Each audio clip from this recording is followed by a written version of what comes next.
ओम नमो भगवते वासुदेवाय नमो।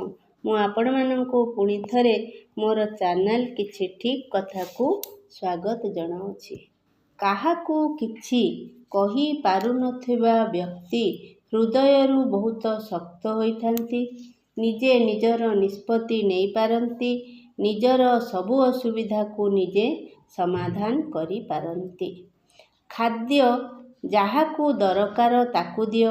ଅଦରକାରୀ ଲୋକଙ୍କୁ ଦେଲେ ସେ ଖାଦ୍ୟର ମହତ୍ତ୍ୱ ବୁଝିପାରିବ ନାହିଁ। ଖାଦ୍ୟକୁ କେବେ ବାଛନ୍ତୁ ନାହିଁ, କାରଣ ଏହା ତୁମର ଜୀବନଶୈଳୀକୁ ବଦଳାଇ ଦେଇପାରେ। ଗାଧୋଇବାର ଠିକ୍ ସମୟ ହେଉଛି ସକାଳୁ ସୂର୍ଯ୍ୟ ଉଦୟ ହେବା ପୂର୍ବରୁ ଓ ସନ୍ଧ୍ୟା ସୂର୍ଯ୍ୟ ଅସ୍ତ ହେବା ପୂର୍ବରୁ। ଗାଧୋଇଲେ ଶରୀର ସୁସ୍ଥ ରହିବା ସହ ନିରୋଗ ରହିଥାଏ। ଜୟ ଜଗନ୍ନାଥ।